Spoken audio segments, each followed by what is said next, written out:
Hello and welcome back to Rev Lexus, the Lexus channel for us Lexus enthusiasts.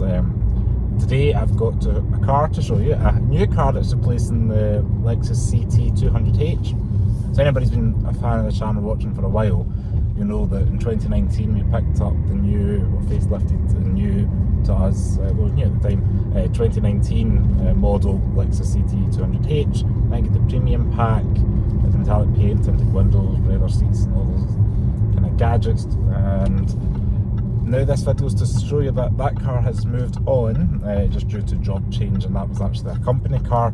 We've now changed to this car, which I'll give you a couple of guesses. As you can probably tell, we've got a very light interior, a saloon, or if you're watching in the States, a sedan. It's diesel, automatic, 3, 2, 1, and it's a Jaguar. So the criteria for searching for a new car was very broad, and we really didn't know if we were looking at hatchbacks, saloons, estates, and we just had a quick look at everything really. We had a look at some Peugeots, we had a look at some Skodas and Seats, we had a look at some other Lexus like the GS model, but most of the cars that were available were petrol only, which at the time of filming I think it's 179.9 for diesel, and I think petrol I think was like 160 odds. So it has came down a little bit, it's not as high as it was, but it is pretty expensive right now in the UK to run a petrol or diesel car in general actually. And kind of fuel economy is at the top of the list. Still got the IS 300H, still got the SE 430, and just kind of tried to find something that would do the duties of kind of family hauler. There's 4 of us in the family, and also be comfortable, because the CT 200H is economical and people love those cars. It is pretty stiff and choppy. I know the UX kind of fixed that, but UX was just really not something we were interested in. And yeah, we ended up looking at a variety of cars, and one day on Auto Trader or Gumtree we came across a Jaguar. So this particular one is an XJ. We've seen an XJ and an XF estate, and both of them weren't really jumping out at us. The XF is nice, I think it's a 2013 model, so it wasn't the second generation like the current shape.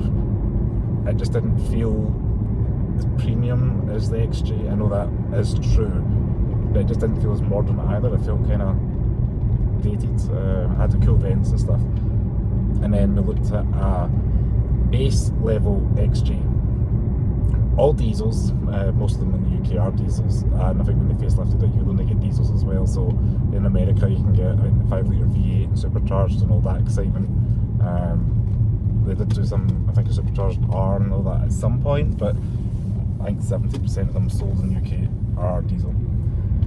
And yeah, I test drove that, test drove a silver one. So the premium I had was the base model, and then the premium luxury, which is the one trim up, was a silver model which I test drove. But that had like dents and scratches and was just really badly looked after. And about 2 weeks passed and we kind of landed on this particular one at a Bentley kind of specialist, which was really hard because my dad was loving the Vernages, plural Vernage. There's a silver Serif that was owned by some royal family person, I think in Iran.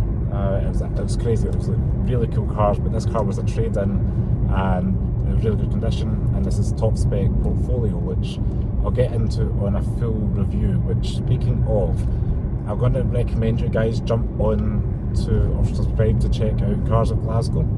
It's my main channel, but I just don't want to put too many non-Lexus things on this Lexus channel for the content that we all love and know. So if you are wanting to follow up on this Jaguar story, please check it out at the Cars of Glasgow. So this XJ, being a portfolio, top spec, I think they were about 70 grand new here in the UK. 3 litre diesel, I think it's about 270 odd horsepower, I think they upped it to like 290 in the facelift. You get about 40 miles to a gallon in combined driving, so that's good, as we know the CT 200H. As you can see, we've got all the wood, we've got the two-tone leather dashboard, cool little glove box there. This is your touch screen where all the magic happens. You get your massaging seat, your cooled seat, all that's pretty decent. Get your digital dash up front. all pretty premium, heated steering wheel, quite a lot of gadgets that you'd expect and like. The front rear defrost is really nice and really good in winter. I just wanted to show you guys a quick look at the Jaguar XJ. As I said, please check out Cars of Glasgow if you want to follow more up on it, just because I'm not going to post any more Jaguar content on this Lexus channel. As always, stay safe. Thanks very much for watching. Lexus programming will continue with the next video, but I just wanted to share this car with you all. Thanks very much for watching.